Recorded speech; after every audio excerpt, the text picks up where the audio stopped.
नमस्कार मित्रांनो, मी विवेक परब आणि माझ्या नवीन ब्लॉगमध्ये आपलं खूप खूप स्वागत आहे. आपण प्रवास करतोय नांदगाव ते संगमेश्वरचा. आपण डॅशकॅममध्ये रेकॉर्ड केलेला आहे आणि त्यामुळेच आपल्याला जी क्वालिटी मिळालेली आहे ती खूप सुंदर अशी क्वालिटी मिळालेली आहे. त्यामुळे तुम्ही बघू शकता आपल्या कोकणाचं निसर्ग सौंदर्य. आणि या प्रवासादरम्यान जे मला काही छोटे अनुभव आले ते पण सुद्धा मी या व्हिडिओमध्ये शेअर करतोय. तसेच नांदगाव ते संगमेश्वर पर्यंत काय रस्त्याची परिस्थिती आहे ती सुद्धा आपण या व्हिडिओ मार्फत बघूच. तसं तुम्हाला सर्वांनाच माहिती आहे की लांजापर्यंतचा प्रवास हा एकदम आरामदायी आहे, म्हणजे रस्ता पूर्ण झालेला आहे. तर त्याच्या पुढचा जो रस्ता आहे तो अजूनही काम सध्या प्रगतीपथावर आहे. पण सध्या रस्ता जरी पूर्ण झाला असला तरी तुम्ही बघू शकता की आपल्या ह्या मुंबई गोवा हायवेवरती मुक्या जनावरांचा म्हणजेच गुरांचा कसा मुक्त वावर आहे तुम्ही स्वतःच बघा.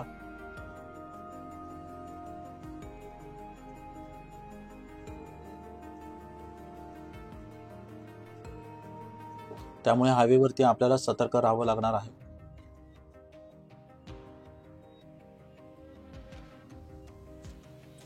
आपण आता राजापूरला पोहोचू लवकरच.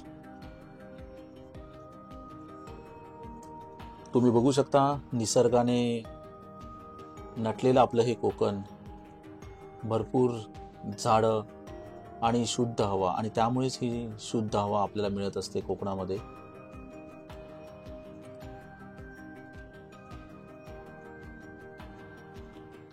कारण तुम्हाला माहिती आहे नेहमीच दूषित हवेचा आपण सामना करत असतो आपल्या या मुंबईमध्ये, आणि त्यामुळेच जेव्हा आपण कोकणात येतो तेव्हा या मोकळ्या वातावरणामध्ये मन तर रमून जातं. सध्या मुंबईची परिस्थिती तुम्हाला माहितीच असेल, सध्या काय परिस्थिती आहे मुंबईची तुम्ही बघू शकता या व्हिडिओमध्ये. माझी बहीण आहे नीता परब, रिपोर्टर आहे ती नवराष्ट्र पेपरची. तर तिनेच आपल्या मुंबईच्या लाईफलाईनमधून सध्या ताजा व्हिडिओ घेतला आहे मुंबईचा सध्याच्या हवामानाचा. तुम्ही बघा.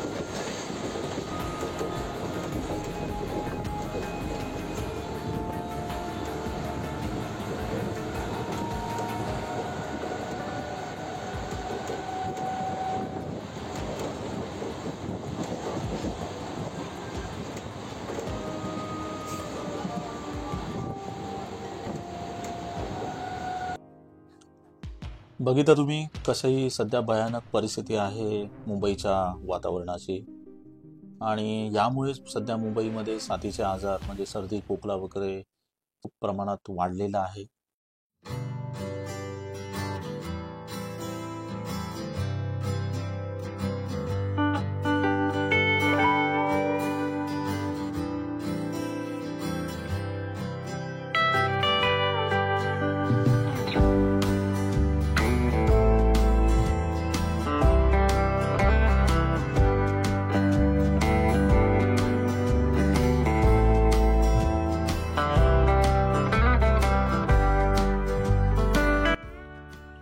तुम्ही बघू शकता आता राजापूरचा टोल प्लाझा येतोय.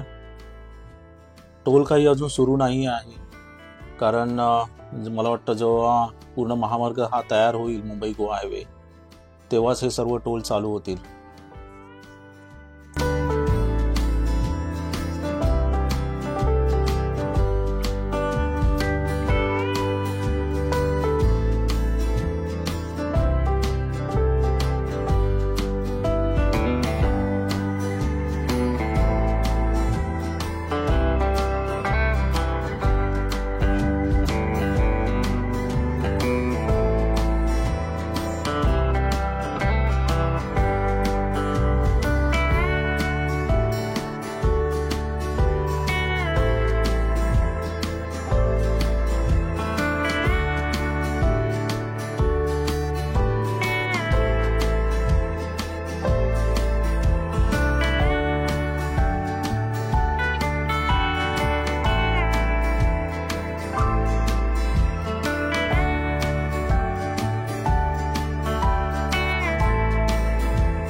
तुम्ही बघू शकता इथे आता एक हा डायव्हर्जन आहे आणि जिथून आता हा ब्रिज चालू होतो ही वन साइड म्हणजे एक लेन ही चालू आहे आणि जी मुंबईच्या दिशेने जाणारी जी लेन आहे ब्रिजवरची ती अजूनही ऑपरेशनल नाही आहे.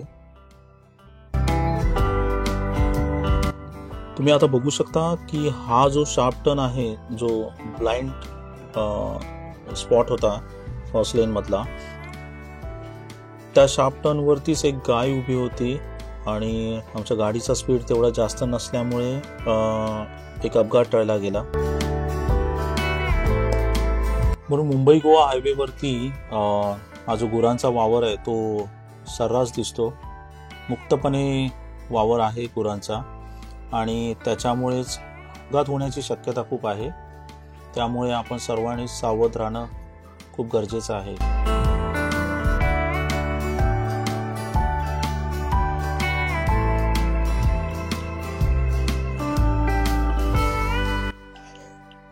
मित्रांनो, हा व्हिडिओ शेवटपर्यंत बघा आणि आपल्या या कोकणाच्या निसर्ग सौंदर्याचा मनमुराद आनंद घ्या.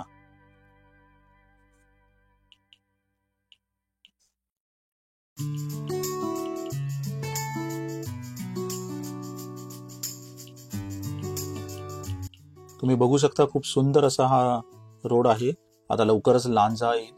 जवळपास 12 ते 13 किलोमीटर लांब आहे.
आता हा जो पॅच आहे हा म्हणजे ही जी लेन आहे ही पूर्णपणे डांबरीकरण केलेली आहे.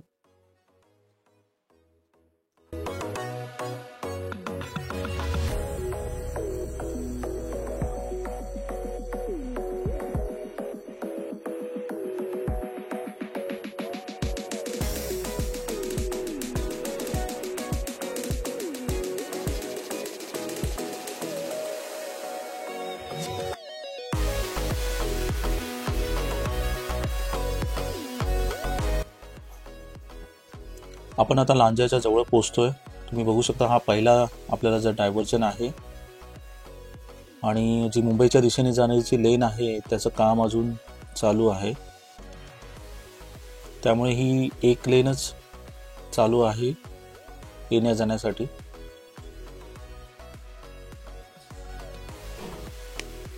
तुम्ही बघू शकता इथे या एका लेनचं जे मुंबईच्या दिशेने जाणारी आहे त्या लेनचं काम सुरू आहे आणि ही जी दुसरी लेन आहे त्या लेन अजूनही तो जुना रस्ताच आहे.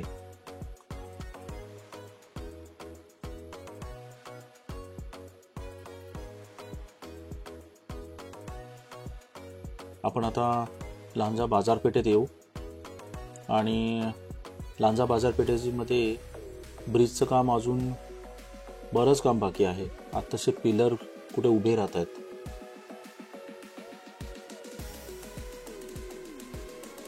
हे बघा, तुम्ही पाहू शकता आपण आता लांजा बाजारपेठेत आहोत आणि ते आता हे पिलरचं काम चालू आहे. म्हणजे अजून बरंच काम बाकी आहे. बरेच महिने जातील याला. कदाचित वर्ष सुद्धा जाईल पूर्ण ब्रिज तयार व्हायला.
आता लांजा बाजारपेठेच्या पुढील जो रस्ता आहे तो रस्ता सर्व असाच आहे. म्हणजे कुठे एक लेन चालू आहे, कुठे मुंबईच्या दिशेने जाणाऱ्या लेनचं काम चालू आहे, तर कुठे गोवा साईडला म्हणजे आपल्या कणकवली साईडला जाणाऱ्या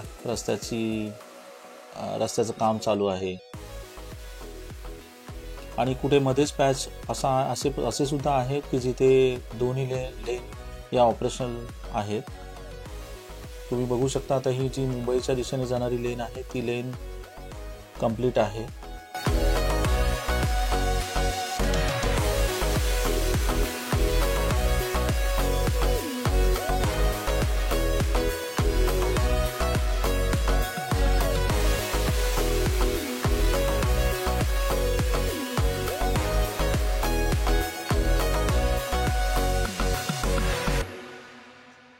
तसं बघायला गेलं तर बरंच काम अजून बाकी आहे रत्नागिरी जिल्ह्यामध्ये. तुम्हाला माहिती आहे आता आपले मुख्यमंत्री देवेंद्रजी फडणवीस यांनी हिवाळी अधिवेशनामध्ये 21 डिसेंबर 2024 रोजी काय बोलले, तर मुंबई गोवा महामार्गचं जे काम उर्वरित जे काम आहे ते युद्धपातळीवरती आम्ही पूर्ण करू असं आश्वासन दिलं गेलं आहे हिवाळी अधिवेशनामध्ये. तुम्हीच बघा काय म्हणालेत मुख्यमंत्री साहेब. कोकण किंवा मुंबई गोवा रस्ता जो आहे हा रस्ता पूर्णत्वास नेण्याकरता युद्ध स्तरावर प्रयत्न चाललेले आहेत. आणि मी या संदर्भात आमचे त्या सरकारमध्ये जे पीडब्ल्यूडी मिनिस्टर होते रवी चव्हाण यांचं खरोखर अभिनंदन करेन. या माणसाने देशभरातनं मशिनरी मोबिलाइज करून त्या ठिकाणी आणली, अडलेल्या कामाला गती दिली आणि आता हे काम लवकर पूर्णत्वास जाईल. हे खरं आहे की हा एक रस्ता असा आहे, म्हणजे माननीय गडकरी साहेबांनी देशाच्या लोकसभेमध्ये सांगितलं की मी जगाच्या पाठीवर सगळीकडे रस्ते केले, हिमालयात देखील रेकॉर्ड वेळेत रस्ते केले, पण या रस्त्याला असा शाप आहे की त्याच्यामध्ये इतक्या अडचणी आल्या, आता त्या सगळ्या अडचणी जवळपास दूर झालेल्या आहेत. मुख्यमंत्री महोदय, काय अडचणी आहेत त्या कधीतरी आम्हाला सांगितल्या पाहिजेत. निश्चितपणे म्हणजे त्याच्यातल्या अडचणींचा पाढा आता मला इथे वाचायचा नाही, पण कॉन्ट्रॅक्टर ते बदलले, मग ते कोर्टात गेले, मग ते काय बँकरप्ट झाले, मग त्यांच्या काढून दुसऱ्या लिहिलं तोही बँकरप्ट झाला, अशा अनेक गोष्टी त्याच्यामध्ये झाल्या. पण ठीक आहे, आता तुमचा आक्रोश हा योग्य आहे. तुमचा मी असं म्हणू नका, मग हे लगेच म्हणतील की सिंधुदुर्ग जिल्ह्यात कसा पूर्ण झाला आणि रत्नागिरी जिल्ह्यात का पूर्ण झाला नाही. त्यामुळे उगीच नवीन वादाला तोंड फोडू नका. तुम्ही ऐकलंच असेल माननीय देवेंद्रजी फडणवीस साहेब काय बोलले ते. तर आपल्याला आशा आहे की हे काम आता युद्ध पातळीवरती लवकरात लवकर पूर्ण होईल. भले अजून 1 वर्ष गेलं तरी चालेल, पण जे काम होईल ते उत्कृष्ट दर्जाचं होईल अशी आपण आशा बाळगूया.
आपण आता पाली बाजारपेठेमध्ये पोहोचतोय. तुम्ही बघू शकता इथेही ब्रिजचं काम, पिलरचं काम चालू आहे. इथे पाली बाजारपेठेमध्ये अजून बरंच काम इथलं बाकी आहे. म्हणजे लांजा बाजारपेठ आणि पाली बाजारपेठ आत्तासं कुठे ब्रिजचे पिलर बनण्याचं काम चालू आहे. एकच अपेक्षा की ज्या पद्धतीने चिपळूणचा ब्रिज कोसळला होता तशी घटना घडू नये, म्हणून घाई गडबडीत हे काम होऊ नये अशी अपेक्षा आहे. जे काम आता जे प्रगतीपथावरचे काम चालू आहे त्याचं काम हे उत्कृष्ट दर्जाचं व्हावं हीच सर्वसामान्य जनतेची अपेक्षा आहे.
तुम्ही बघू शकता कालांतराने ही जी पूर्ण चढण आहे, हा जो जुना रस्ता हा पूर्ण जाणार आहे, आणि कारण बाजूलाच नवीन लेनचं काम चालू आहे. आपण आता हातखंब्याच्या जवळपासच आहोत.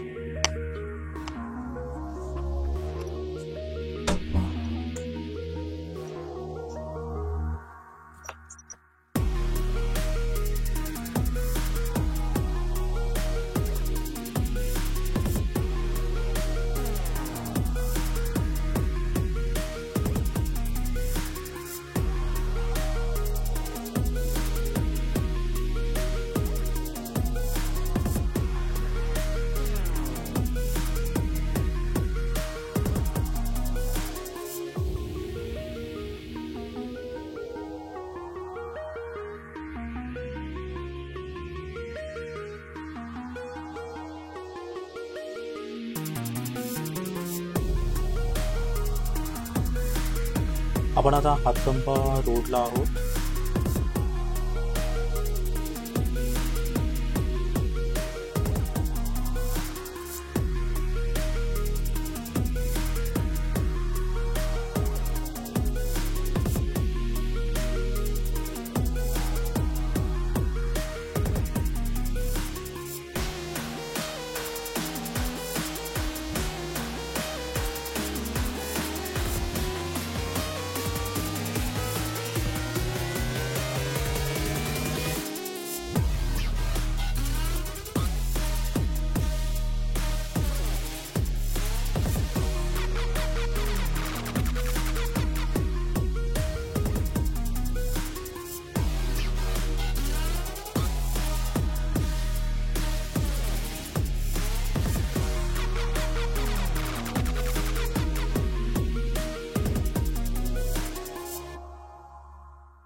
मित्रांनो, आपण आता संगमेश्वरला लवकरच पोचू.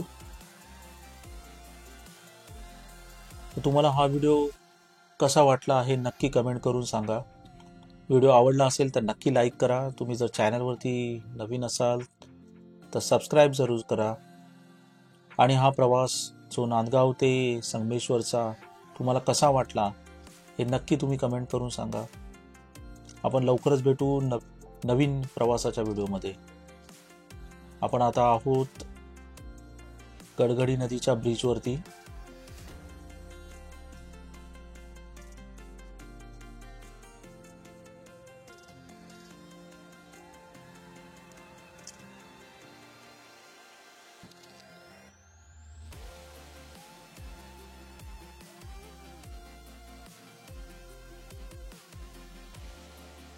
आणि समोरच तुम्ही बघू शकता संगमेश्वर बस स्थानक.